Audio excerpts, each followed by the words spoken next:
What up, Stackers? Bigstack McGee here. How are you doing today? It is Saturday, April 3rd, and I just got back from a great vacation with the family. We loaded up and headed west to South Dakota, which is in the upper Midwest of the United States, and we just had a great vacation. I even had a chance to visit a coin shop while I was there, and I'll relay that experience and what I picked up in just a little bit. But before that, I thought I'd just share a couple cool pictures from the trip. On the way out, as we got further and further west and closer to Rapid City, which is in the southwestern part of the state, we came across this awesome statue visible from the freeway, and it's called the Dignity Statue, which is like a 50-foot tall depiction of a Native American woman, which is just awesome. Nice little outlook and a place where you could do some hiking and everything like that. So that was really cool. We stopped at a place called Reptile Gardens and got a couple cool pictures of some animals, in this case, a bald eagle. And at first I was thinking, man, why would they have a bald eagle in captivity? But then I just read that this one had been injured since it was little, and they had kept it because the wings don't work correctly. But a cool picture nonetheless. And then we made our way to a place where they were excavating mammoths, both Columbian mammoths and woolly mammoths. And this particular site used to be a sinkhole back thousands of years ago, and they had since found it and built an entire building around the excavation site. And it's still in use, but we got a chance to tour around and look at cool tusks and all that kind of bones and things like that. The kids enjoyed that a lot. Then we went out and visited Crazy Horse Memorial, which is a project that got started in the late 40s on the side of the mountain. And it's going to, what is that, 60 years ago plus? And probably 60 years from now, they're still going to be working on it. But it's a couple cool pictures up close as we went on a little guided tour of Crazy Horse. And then on the way home, I should say also, we ran into some bad luck in the fact that there was a wildfire burning west and southwest of Rapid City. And it really impacted us. There we had 70-mile-an-hour gusts that we had to contend with, and that was, of course, hard with the vehicle. But it shut down the Mount Rushmore. And so, of all the things that you'd think that you're going to do when you visit Rapid City, South Dakota, is visit Mount Rushmore, we were not able to do so because it was closed due to wildfires. But what are you going to do? I guess it gives us a reason to go back at some point. At any rate, on the way home, we stopped through the Badlands to drive through, and boy, was that beautiful. Just unbelievable scenic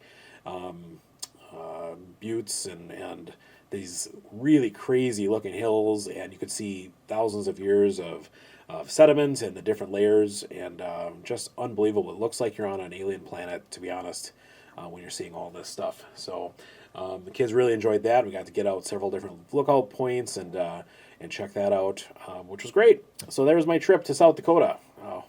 And that I mentioned that we stopped at a coin shop. And so I'm not going to say the name of this coin shop, but I will relay my experience there. So this was on the very last morning as we were headed back. And this place had really good reviews on Google reviews, for, you just type in coin shops, and I saw what was around, and this place was something in gold and silver. And this was not in Rapid City, I'm going to tell you that, because I was on a different town on the way home. But I found this place had good reviews. And it was in the middle of a mall. You go in, and there's going to be a shoe store over here, and there's some restaurants, and then right there, you could tell because they had a big old gold Indian on the wall, like a big poster-sized version. All right, that's what I'm looking for. So I went in. It was probably 9:30 in the morning. They'd open up at 9, and it was a small little place, but, looked nice. They had good signage and all that. Walked in. There's a gentleman sitting behind the counter, and he looked up as I came in and said nothing. I'm like, okay. So I took a step in the shop, said, how's it going? He said, hey, and that was it. And he kind of he was looking at me, but he didn't say anything other than that. So then, of course, I looked at the things in the case. They had lots of slabbed coins with price tags on them, mostly older U.S. Coins, a couple of 10th ounce gold things gold pieces that were graded, and not a whole lot of anything else. There's a lot of 2x2s of silver dollars and silver half dollars, all pretty expensive. Everything from $50 up to $900, depending upon what it was, and mostly rare date collectibles. but I didn't see any bullion at all, and it was kind of strange. It was like, all right. And so, and again, this guy is saying nothing. I'm in there for probably 4 or 5 minutes at this point. My family's waiting out in the vehicle, on the parking lot, and I'm just going in there. And, I came ready to buy some stuff if there was some things to buy. And, but it was just kind of a weird vibe from this guy because he really was not helpful at all, right?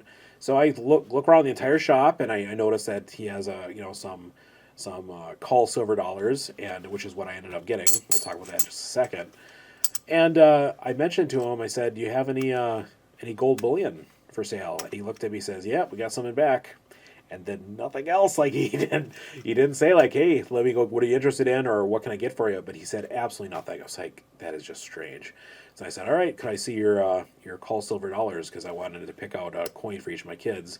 And usually when we go on a trip, as well as during the holidays and their birthdays, I usually give them coins. And so I ended up picking out 3 different peace dollars, all 1922, in various states of condition. This one, in my mind, has been cleaned before. They probably all have at some point, but there's one.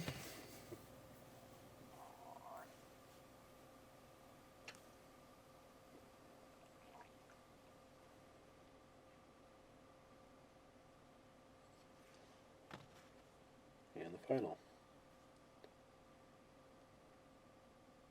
And my kids already have some peace dollars in their collection, but what's another one? Why not, right?